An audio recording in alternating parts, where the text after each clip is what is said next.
नमस्कार दोस्तों, स्वागत है आपका आज के वीडियो में। तो कैसे हो आप सब लोग? आई होप आप सब अच्छे होंगे। तो गाइज आज के जो है आप सभी को पता है कि 29 अगस्त आज है तरीक है।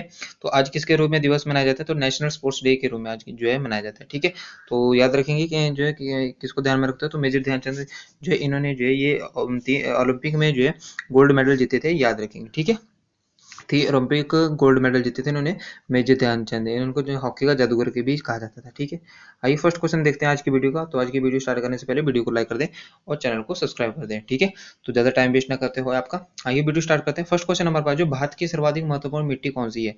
तो which is the most important soil of India? तो काली, लाल, लेटराइट या जलोढ़ मिट्टी? जल्दी से बताएंगे। तो ये क्वेश्चन पहले भी आपको करवा दिया था। तो एलुवियल सॉइल यानी कि जलोढ़ मिट्टी जो भारत में सर्वाधिक मिट्टी पाई जाती है। ठीक है, याद रखेंगे। नेक्स्ट क्वेश्चन गाइस हमारे पास है, भारत में सिंचाई का प्रमुख साधन क्या है?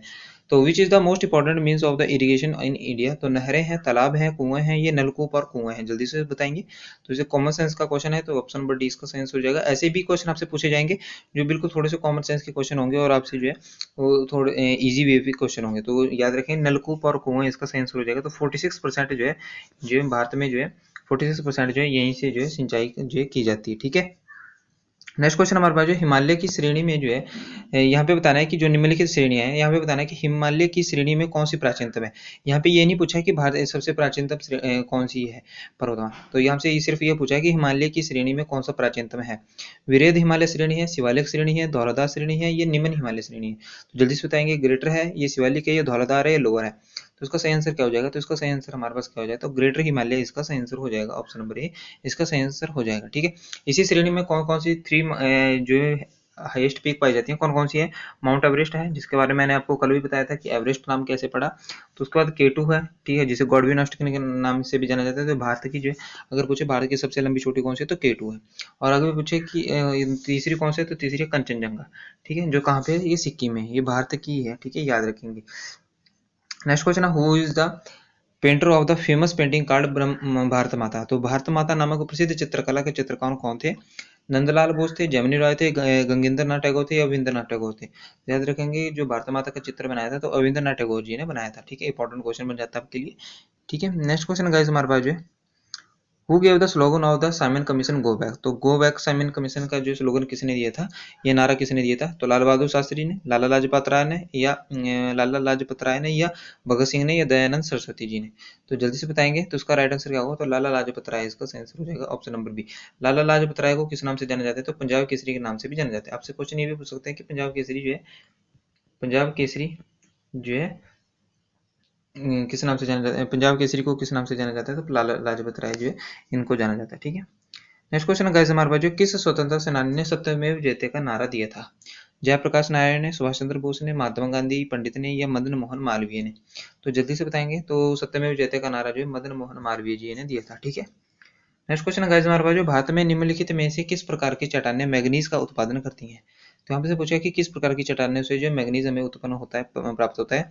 गोंडवाना से, ये तृतीयक से, ये धारवाड़ से, ये विंध्य से? तो आपको बताना है। तो धारवाड़ इसका सही आंसर हो जाएगा। धारवाड़ चट्टानों से जो है मैग्नीज हमें प्राप्त होता है, याद रखेंगे, भारत में। ठीक है, नेक्स्ट क्वेश्चन गाइस हमारे पास, जो भारत में सबसे ऊंचा हवाई अड्डा कहाँ पे स्थित है? दिल्ली में, पंतनगर में, या लेह लद्दाख में, या मुंबई में? तो ऑप्शन नंबर सी सभी को पता ही होगा, लेह लद्दाख में जो है सबसे ऊंचा हवाई अड्डा है। ठीक है, नेक्स्ट क्वेश्चन है, इसकी हाइट जो लगभग कितनी है सी लेवल से? तो इसकी हाइट है 10,682 फीट है। ठीक है, अगर आपसे कभी ये पूछ ले तो इसको याद रख लेंगे, क्योंकि पूछ लिया जाता है यूनिक से क्वेश्चन। तो भारत में सबसे लंबे समुद्र तट का नाम बताइए। तो भारत का सबसे लंबा समुद्र तट आपको सभी को पता है, मैंने पहले बताया था, मरीना बीच है, जो कहाँ पे जो है चेन्नई में स्थित है। पहले भी मैंने कई वीडियो डाली थी, तो जो पहली बार इस वीडियो को देख रहा है तो पहले उन वीडियो को देखें, तो आपको थोड़ा सा जो है अच्छा लगेगा, और सारे क्वेश्चन जो आपको जो है फिर से रिपीटेड होते जाएंगे, तो आपकी जो तैयारी भी होती जाएगी और आपको जो कॉन्फिडेंस भी आता जाएगा क्वेश्चन को देख के। नेक्स्ट क्वेश्चन हमारे पास, Nashik is located on the bank of which river? तो नासिक किस नदी के तट पर स्थित है? महानदी, ताप्ती, कृष्णा, या गोदावरी? तो जल्दी से बताएंगे। तो ये भी क्वेश्चन आपसे पूछा जाता है कि बैंक ऑफ रिवर कौन से तट किसके किनारे स्थित है? तो इसका सही आंसर हो जाएगा गोदावरी, इसका सही आंसर हो जाएगा। Option number D. ठीक है, याद रखेंगे गोदावरी जो कहाँ से ओरिजिन होती है? तो ये ओरिजिन होती है यानी कि ब्रह्मगिरी की पहाड़ियों से और त्र्यंबकेश्वर की पहाड़ियों से यह होती है। ठीक है, ब्रह्मगिरी और त्र्यंबकेश्वर की पहाड़ियों से जो है ओरिजिन होती है। नेक्स्ट क्वेश्चन है गाइस हमारे पास है, निम्नलिखित में से जो है किस आंदोलन को जो अगस्त क्रांति के नाम से जाना जाता है? तो नॉन कोऑपरेशन को, या साल्ट मूवमेंट को, या सेल्फ रूल मूवमेंट को, या क्विट इंडिया मूवमेंट को। तो असहयोग को, या नमक आंदोलन को, स्वशासन को, या भारत छोड़ो आंदोलन को। तो सही आंसर क्या हो जाएगा इसका? तो अगस्त जो है क्रांति किसके नाम से जाना जाता है? उस अगस्त क्रांति को जो है ना जाना जाता है, यानी कि क्विट इंडिया मूवमेंट, जो कब हुआ था? 1942 में। नेक्स्ट क्वेश्चन है हमारे पास, जो दांडी यात्रा के दौरान जो प्रसिद्ध गीत है रघुपति राघव राजा राम, किसने गाया था? राघव राजा राम जो किसने गाया था दांडी यात्रा के दौरान? तो दांडी यात्रा जो कब हुई थी स्टार्ट? तो सभी को पता ही होगा कि दांडी यात्रा जो 12 मार्च 1930 को स्टार्ट हुई थी साबरमती आश्रम से, ठीक है। तो 1930 में, तो उसमें जो ये गीत गाया था रघुपति राजा राम, बहुत फेमस भी होता, तो विष्णु दिगंबर पुरस्कर ने जो ये गाया था, ठीक है, विष्णु दिगंबर, याद रखेंगे। नेक्स्ट क्वेश्चन गाइस हमारे पास जो है, निम्नलिखित में से किस मुगल सम्राट ने जो है आना नाम का सिक्का एक जारी किया था? तो आना नाम का सिक्का किसने किया था? अकबर ने, जहांगीर ने, शाहजहां ने, औरंगजेब ने। तो मोस्ट इंपॉर्टेंट क्वेश्चन है, बहुत बार एग्जाम में पूछा भी जाता है, तो शाहजहां इसका सही आंसर हो जाएगा, याद रखेंगे। नेक्स्ट क्वेश्चन हमारे पास जो है, पुणे और बेलगांव में जो होम रूल आंदोलन जो है किसने स्थापित किया था? तो पुणे और बेलगांव में होम रूल जो आंदोलन किसने स्थापित किया था? में बीजी तिलक यानी कि बाल गंगाधर तिलक, या एनी बेसेंट ने, या लाला लाजपत राय ने, या सोहन सिंह ने। तो इसका सही आंसर क्या हो जाएगा? तो इसका सही आंसर हो जाएगा बाल Gangadhar Tilak, option number A इसका सही आंसर हो जाएगा, ठीक है। नेक्स्ट क्वेश्चन हमारे पास, हु हैज द एस्टेब्लिश्ड कीर्ति स्तंभ? तो कीर्ति स्तंभ की स्थापना जो किसने की थी? तो महाराणा प्रताप ने, राणा सांगा ने, राणा वीरशाल ने, या राणा कुंभा ने। तो इसका सही आंसर क्या हो जाएगा? तो इसका सही आंसर हो जाएगा हमारे पास राणा कुंभा, इसका बिल्कुल सही आंसर हो जाएगा। इन्होंने जो कीर्ति स्तंभ की स्थापना की थी, मोस्ट इंपॉर्टेंट क्वेश्चन है, ठीक है। कीर्ति स्तंभ को जो विजय स्तंभ के नाम से भी जाना जाता है, ठीक है, याद रखेंगे। अलग अलग से पूछ लिया जाता है आपसे, तो आंसर तो सेम ही होगा। नेक्स्ट क्वेश्चन हमारे पास जो है, निम्नलिखित में से कौन सी पहली जासूसी आधारित पुस्तक है जो संस्कृत भाषा में लिखी गई थी? तो मुद्रा राक्षस है, या मचकटिकम है, या मनुस्मृति है, या अर्थशास्त्र है। तो याद रखेंगे, पहली जासूसी आधारित पुस्तक है जो संस्कृत भाषा में लिखी गई थी, मुद्रा राक्षस है वो पुस्तक, ठीक है। तो मुद्रा राक्षस किसके द्वारा लिखी गई थी? विशाख दत्त के द्वारा लिखी गई थी। ये पूछ लिया जाता है, ये पुरानी पुस्तकें हैं, इंपॉर्टेंट हो जाती हैं, तो विशाख दत्त इसका सही जो लिखी थी, ठीक है, याद रखेंगे। जिले इलाही उपाधि जो है किसने स्वीकार की है? तो जिले इलाही जो अकबर ने, बलबन ने, या शाहजहां ने, या कुतुबुद्दीन ऐबक ने। तो जिले इलाही किसने की है? तो बलबन ने की है, याद रखेंगे, बलबन। इसने जो एक नीति चलाई थी ब्लड एंड आयरन की नीति किसने अपनाई थी? ब्लड एंड आयरन, तो वो भी इसने अपनाई थी, ठीक है। इसकी भी क्वेश्चन आपसे पूछा जाता है, ठीक है। नेक्स्ट क्वेश्चन है गाइस हमारे पास, the study of extinct animal is called. तो विलुप्त जानवरों का अध्ययन को क्या कहते हैं? तो जल्दी से बताएंगे, हर्पेटोलॉजी कहते हैं, जियोलॉजी कहते हैं, या पैलेंटोलॉजी कहते हैं, या मिथोलॉजी कहते हैं। तो विलुप्त जानवरों के अध्ययन को क्या कहते हैं? पैलेंटोलॉजी कहते हैं, ठीक है। जीवाश्म के अध्ययन को कहते हैं फॉसिल, जीवाश्म के अध्ययन को क्या कहते हैं? तो वो तो फॉसिलॉजी कहते हैं, तो उनको तो कहते हैं। तो ये जो विलुप्त जानवर हो जाते हैं, जैसे कि आपका जो डायनासोर हो गया था, उन विलुप्त जानवर तो ये हो गए। जैसे पांडा भी अब विलुप्त होने के कगार पे है, तभी इसको जो रेड बुक डाटा में जो इसको जो इसका नाम दर्ज है। रेड बुक डाटा में किसका नाम दर्ज किया जाता है? तो रेड बुक डाटा में नाम उसको जानवरों का किया जाता है जो विलुप्त होने की कगार पे होता है, ठीक है। तो भारतीय गणराज्य बनने से पहले भारत का अंतिम गवर्नर जनरल कौन था? तो भारत गणराज्य बनने से पहले जो भारत का अंतिम गवर्नर जनरल कौन था? तो चक्रवर्ती राजागोपालाचारी, सभी को पता ही होगा, ठीक है, ये राइट आंसर होगा इसका। नेक्स्ट क्वेश्चन हमारे पास, जो निम्नलिखित में से कौन जो है अमुक्त माल्यदा के लेखक थे? गाइज मोस्ट इंपॉर्टेंट पुस्तक है ये, बहुत बार एग्जाम में पूछी भी गई है ये, अमुक्त माल्यदा, ठीक है। तो मैंने भी जब अपने टाइम पे एग्जाम दिए थे, यानी कि एग्जाम दिए थे, तो मैंने भी जो ये पुस्तक जो है बहुत बार एग्जाम में देखी हुई है, लगभग जो 3-4 बार तो मेरे एग्जाम में आई है। तो इंपॉर्टेंट क्वेश्चन है, इसको जो नोट डाउन कर ले। तो किसने किया? तो श्री कृष्ण देव राय ने, या गंगा देवी ने, या अल्लाह शानी पेदेना ने, या टिक्काना ने। तो जल्दी से बताएंगे, तो इसका right answer option number A, यानी कि श्री कृष्ण देव राय इसका सही आंसर हो जाएगा, ठीक है। नेक्स्ट क्वेश्चन हमारे पास, जो पत्रिका जो कॉमनवेल्थ और न्यू इंडिया निम्नलिखित में से किससे संबंधित है? तो एनी बेसेंट से, बिपिन चंद्र पॉल से, या अरविंदो घोष से, या लाला लाजपत राय से। तो एनी बेसेंट से ये पत्रिकाएं संबंधित है, ठीक है। नेक्स्ट क्वेश्चन हमारे पास, जो बंगाल विभाजन निम्नलिखित में से किस वर्ष हुआ था? तो सभी को पता है बंगाल विभाजन कब हुआ था? तो 1905 में हुआ था। किस समय काल में हुआ था? तो करजन के समय में हुआ था, ठीक है, करजन के समय में हुआ था। नेक्स्ट क्वेश्चन गाइस हमारे पास जो है, अनुच्छेद 19 में जो स्वतंत्रता कितने प्रकार की गारंटी दी गई है, ठीक है। जो अनुच्छेद 19 है, स्वतंत्रता का अधिकार है, उसमें कितने प्रकार की जो स्वतंत्रता दी गई है? 3, 4, 5, 6। तो याद रखेंगे, इंपॉर्टेंट क्वेश्चन है, ये बन जाता है, ठीक है। तो ऑप्शन नंबर 6 इसका सही आंसर होगा, 6 प्रकार की स्वतंत्रता है। अगर आपको नहीं पता है तो मैं आपको बता देता हूँ कि इसका पोस्टमार्टम कहते हैं कि कौन कौन सी स्वतंत्रता है। तो ध्यान से सुनिएगा। पहले तो आपको होना चाहिए कि शांति भाषा और भाषण देने की ठीक है। भाषण और किसी के बारे में कुछ बोलने की आपके पास जो स्वतंत्रता है, पर अच्छा बोलने की, किसी के बारे में पूरी नॉलेज आपके पास होनी चाहिए, अभिव्यक्ति की स्वतंत्रता होनी चाहिए, तभी वो आप दे सकते हैं। भाषण और अभिव्यक्ति की स्वतंत्रता पहले नंबर की होगी। दूसरी है शांतिपूर्ण और बिना हथियारों के इकट्ठा होना, ठीक है। किसी जगह पे आप इकट्ठा हो सकते हो, पर किसी जगह से कब, शांतिपूर्वक और बिना हथियारों के साथ इकट्ठा होना, ठीक है। और संघ बनाने की आपके पास जो शक्ति है, ठीक है। तीन हो गए, संघ बनाने की शक्ति होगी, शांतिपूर्ण बिना हथियारों के इकट्ठा होना, और भाषण और अभिव्यक्ति की स्वतंत्रता। फोर्थ नंबर आपके पास जो भारत में स्वतंत्र रूप से कहीं पे घूमना, आपको किसी भी राज्य में घूम सकते हो बिना रोक टोक के, आपको कोई नहीं रोक सकता है, आपके पास जो है अधिकार दिया गया है ये, ठीक है। और पांचों है आपके पास जो किसी भी जगह में आप बस में जो है रह सकते हो, अपना घर बना सकते हो। माना कि आपको जो है, आप हिमाचल के रहने और आपको जो गोवा में रहना है, ठीक है, गोवा वाले बीच में, तो आपको रहना है तो आप वहाँ पे भी रह सकते हो, अगर ये आपके पास जो है कोई भी आपको वहाँ से नहीं हटा सकता।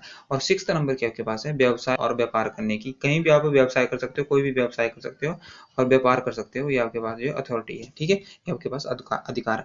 तो आई होप आपको अनुच्छेद 19 जो है अब पूरी तरह से जो है क्लियर हो गया होगा। नेक्स्ट टाइम अगर इससे क्वेश्चन आएगा तो मैं आपको इतना एक्सप्लेन करके नहीं दूंगा, ठीक है, तो याद रखेंगे। नेक्स्ट क्वेश्चन गाइस हमारे पास जो है, निम्नलिखित में से कौन सा अनुच्छेद जो है राज्य को पर्यावरण की रक्षा और सुधार करने का निर्देश देता है? तो आर्टिकल 14 है, आर्टिकल 45 है, आर्टिकल 48 है, या 48A है। तो याद रखेंगे जो अनुच्छेद पर्यावरण की रक्षा के सुधार करने के लिए कौन सा निर्देश देते हैं, तो आर्टिकल 48A देता है, ठीक है, याद रखेंगे। नेक्स्ट क्वेश्चन गाइस हमारे पास जो केंद्रीय प्रदूषण नियंत्रण बोर्ड यानी कि सीपीसीबी की स्थापना जो है किस वर्ष की गई थी? तो प्रदूषण नियंत्रण बोर्ड की स्थापना जो किस वर्ष की गई थी, तो 1974 में की गई थी, ठीक है। हिमाचल प्रदेश में एचआरटी की स्थापना कब की गई थी, तो कमेंट सेक्शन में बताएंगे, ठीक है। आपके पास ऑप्शन यही है कि एचआरटी की स्थापना कब की गई थी, ठीक है, जल्दी से बताएंगे। नेक्स्ट है हमारे पास क्वेश्चन है 1930 में किस क्षेत्र से संबंधित हेल्पलाइन नंबर है?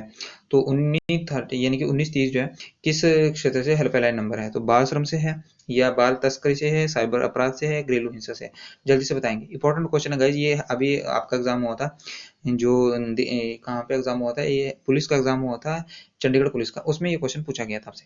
तो इसका सही आंसर क्या हो जाएगा, तो 1930 इसका सही आंसर हो जाएगा साइबर अपराध से, ये जो है हेल्पलाइन नंबर है, साइबर यानी कि साइबर क्राइम से, ठीक है। नेक्स्ट क्वेश्चन हमारे पास है power of dissolve Lok Sabha is wasted with, तो लोकसभा को भंग करने की शक्ति जो किसके पास नहीं है? प्रधानमंत्री के पास है, मंत्रिपरिषद के पास है, राष्ट्रपति के पास है, या लोकसभा अध्यक्ष के पास है? तो जल्दी से इसका आंसर बताएंगे। तो लोकसभा को भंग करने की शक्ति जो किसके पास है, तो ये प्रेसिडेंट के पास है, यानी कि राष्ट्रपति के पास है, ठीक है, लोकसभा को भंग करने की शक्ति। बहुत बार एग्जाम में तो ये क्वेश्चन बहुत बार पता नहीं कितनी बार रिपीटेड हो गया ये तो। नेक्स्ट क्वेश्चन हमारे पास निम्नलिखित में से किसी संविधान संशोधन को भारत के लघु संविधान के नाम से जाना जाता है?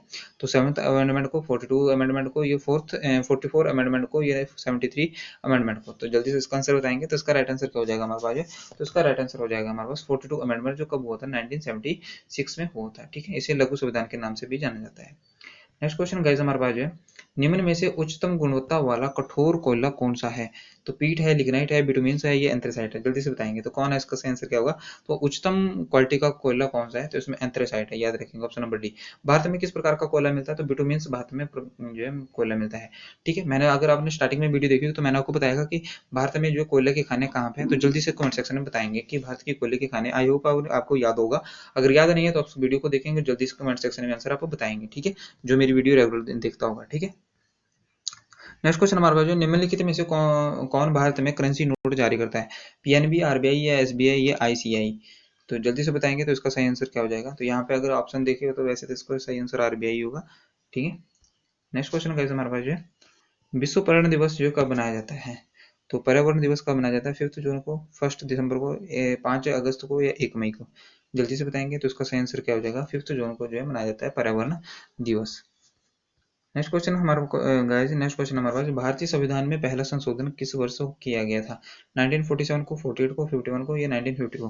तो याद रखेंगे कब किया गया था, तो 1951 में किया गया था पहला संविधान संशोधन, ठीक है। संविधान संशोधन से रिलेटेड मैं आपके लिए एक वीडियो बना दूंगा जिसमें जो इंपॉर्टेंट संविधान संशोधन आपके लिए करवा दिए जाएंगे, ठीक है। नेक्स्ट क्वेश्चन हमारे पास जो किस प्रकार के सूक्ष्म जीव जो है टाइफाइड से होता है? तो किस प्रकार के होता है? तो किससे होता है? वायरस होता है, बैक्टीरिया होता है, फंगिस होता है, प्रोटोजोआ होता है? गाइस ये भी आपसे क्वेश्चन पूछा जाता है, यानी कि जीवाणु से कौन से प्रकार के, किस प्रकार के रोग को कहाँ से होता है और किस अंग को प्रभावित करता है? तो इससे रिलेटेड ही मैंने एक शॉर्ट ट्रिक से आपके लिए बनाई हुई है, तो उसको जल्दी आपके लिए वो वीडियो अपलोड कर दी जाएगी, तो उसको जरूर देखेंगे आप, ठीक है। तो उससे आपके बारे एक भी क्वेश्चन आपसे नहीं बनेगा। तो साथ साथ में जो है इतनी मेहनत करता हूँ आपके लिए, तो प्लीज चैनल को सब्सक्राइब कर दे, जो भी चैनल को जो है नया जुड़ा हुआ है, ठीक है। और जो भी जितने भी पुराने लोग देख रहे हैं उसको, तो इस चैनल को माध्यम से तैयारी कर रहे हैं, तो प्लीज़ वीडियो को लाइक कर दें, क्योंकि वीडियो की लाइक की संख्या बहुत कम होती है, ठीक है। तो नेक्स्ट इसका राइट आंसर क्या हो जाएगा कि टाइफाइड जो किसकी वजह से होता है, तो इसका सही आंसर हो जाएगा यानी कि बैक्टीरिया की वजह से हो जाता है, ठीक है, याद रखेंगे ऑप्शन नंबर बी इसका सही आंसर हो जाएगा बैक्टीरिया। तो अगर आपसे पूछे कि कौन सा बैक्टीरिया, तो सैल्मोना बैक्टीरिया, सैल्मोनेला टाइफी, ठीक है, याद रखेंगे सैल्मोनेला टाइफी बैक्टीरिया है, याद रखेंगे इस नाम को, ठीक है।